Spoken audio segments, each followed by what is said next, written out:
I was never interested in writing lyrics because I never really thought I was any good at it, so I just stuck. I knew I could write melodies, and I liked Bernard's lyrics, so I just sort of left it at that, and that's the way it stayed, really. Presenting all these characters in this sort of cinematic framework, you know. You're bringing up Danny Bailey and sweet painted ladies and dirty little girls, and you know, they're all part of this big sort of complex movie. And I would write to about 90% of his lyrics back then. I don't want that many of the lyrics discarded. Bernie loved the idea of setting up little pictures in your mind. It never mattered to him necessarily that the lyric told a story from front to back. There's no such thing as a hit lyric.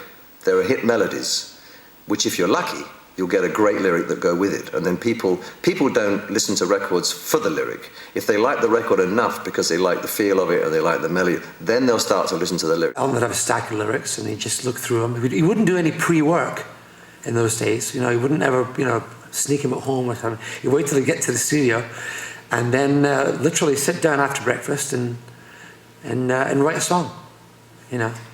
I mean, I've seen him write songs in the time that it's taken me to make a chicken sandwich or something. But it was the intro that I got first.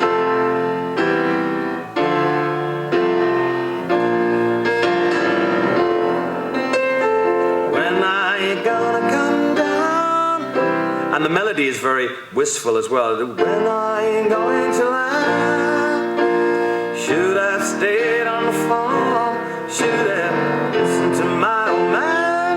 I have to take it down a key now because it's so high. My voice has changed so much since when I listened to that album. It sounded like some castrati singing.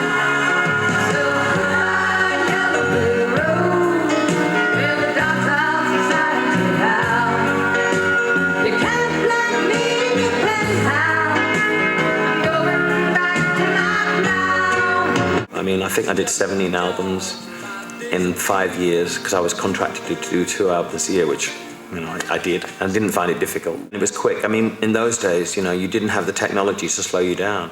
I always find now that technology slows you down so much. We probably did about 4 songs a day, writing them and recording them, plus overdubbing, plus vocals.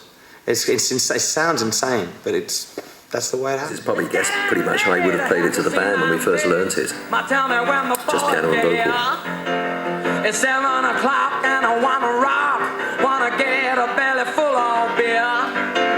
My old man's a darker than a barrel full of monkeys, and my old lady, she don't care. So basically, this is how it sounded when we came out of the studio before we added any of the stuff to it later on.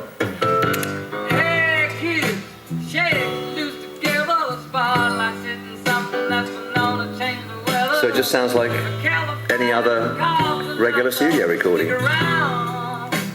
We put on some sound effects, which are basically from an Elton concert at the Festival Hall that he'd done about 4 or 5 years before. You've got Jimi Hendrix's applause from the Isle of Wight, which was running on a loop, which we just faded in whenever we wanted to.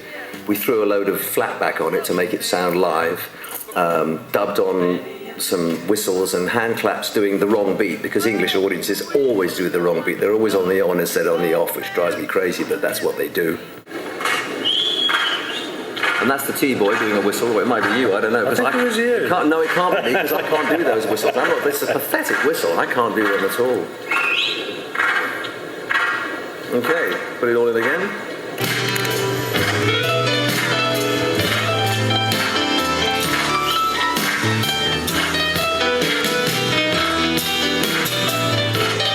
It was getting a lot of play on black radio at the time. They crawled out of the woodwork and they whispered into your brain. They set you on the treadmill. The combination of myself and Nigel Olsson and Dee Murray, who's unfortunately no longer with us, was really a special sound. It was just this blend again that was just brilliant. It was great fun to do and very inspirational.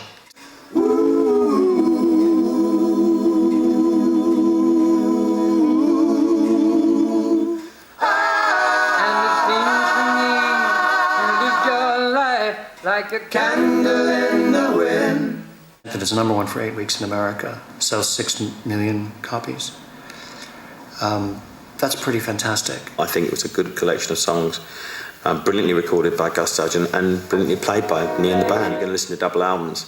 It's as good as, you know, as any. There's like Electric Ladyland, there's couple of Stones albums, the Beatles' White Album. I'm not saying it's as good as them, but I think quality-wise it ranks up there.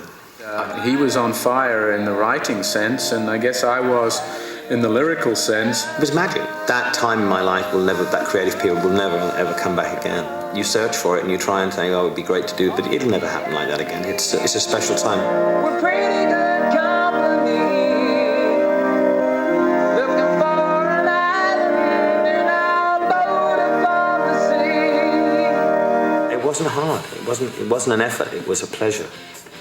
Nowadays, sometimes it's an effort, and it's, as I say, recording can be difficult. But I think in those days, because we were a unit, because of my relationship with Bernie and the band and the management team and everything that went with it, it was just like a little family. That's Elton. That's Elton.